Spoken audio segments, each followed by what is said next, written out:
Hey guys, it's been a while since I've done a video. Just wanted to give you a quick update on my car. So as you can see by the title of this video, my clutch decided it didn't want to work anymore. So what happened is the clutch was running great. Everything was fine. I was running off the OEM clutch. And then I went to the water methanol injection like you guys saw, and a lot more power, a lot more torque, and the stock clutch decided it wanted to start slipping.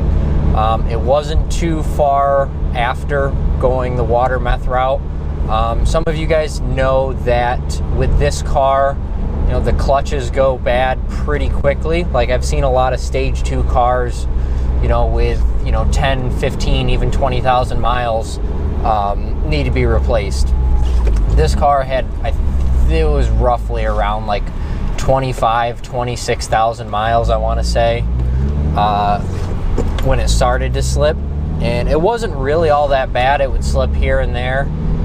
Once it did slip, the clutch obviously gets a little bit hotter, and then it decided to be fine. Because it was kind of approaching winter. This was in kind of like October-ish. I didn't want to, have the car filled with slop. The clutch wouldn't move, and then I gotta, work through all of that. So I decided to replace the clutch. So I ordered a clutch. I got an ACT heavy-duty street disc with flywheel, or street clutch, whatever it is. It's like the one that everybody else buys. It's not the extreme, it's just the heavy duty one. It's got a full face disc, lightweight flywheel, and I also got the Velux, however you say it. I also got the clutch fork as well. I did the install by myself. I did it almost in a day. The only thing I needed help with was pulling the transmission and putting it back in, being the transmission's kind of heavy. But everything else I did by myself, and it could have been done in a day by yourself, as long as you've got a little bit of help actually pulling the transmission out. The hardest part is actually separating the engine and the transmission, but once you figure out how to do that, really the install is not all that bad. So what do I think of the clutch so far? Breaking it in was a pain in the ass.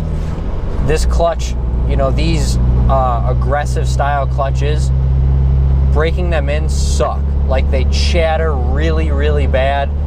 You feel like you don't even know how to drive stick anymore. I've got probably, let's see here, I've got 3,600 miles on this clutch so far, and it's great. It still has a very, very minute chatter when you're starting from stop, and it's not all the time, it's still there. But I love the clutch. I think the clutch is great. It's not overly aggressive for a daily. It holds the power well, and it's fast, it's fun. I really like the lightweight flywheel. There's a lot of people who will say, a lightweight flywheel is a bad idea. I actually really like mine. I had one in my previous car, and I thought it was great. Now, if I were to go with like a puck clutch or anything more aggressive than what I have now, I would totally stick with the OEM flywheel. This lightweight flywheel, you got to rev it up a little bit, and this clutch just wants to grab and go. So you do have to rev it up. It's kind of a pain for stop and go traffic, but other than that, this clutch kit is great. I really like it. It's not for everybody. It does take some getting used to. It does not like to slip at all. So like if you're in stop and go traffic and you need to move up a little bit, you don't slip it at all. You kind of just rev it up and act like you're going, and then just push the clutch back in. You can't really do any slipping with it, otherwise you'll start to smell the clutch. I've had a few of my friends drive it, and right off, before it was totally broken in, it was very complicated for them to drive, but now that it's better, it's really not all that of an adjustment. Some other things I've done with the car other than the clutch was I did put in the Group N transmission mount. That thing is awesome. Everybody needs to buy it. It's $85 I think it came out to be.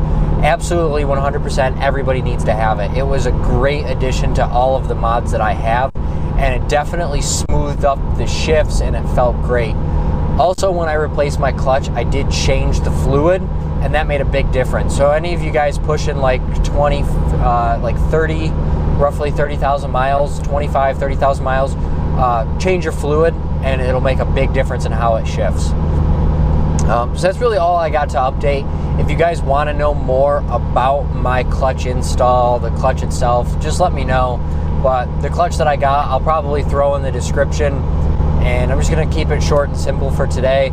If you guys want to see any more updates, it's still winter, so I haven't really been doing any videos. I'm going to try and get out and get some more videos, do some more like speedo stuff so you guys can see how quick the car is. But other than that, just follow me on like Instagram and stuff, and if you have any questions, just let me know.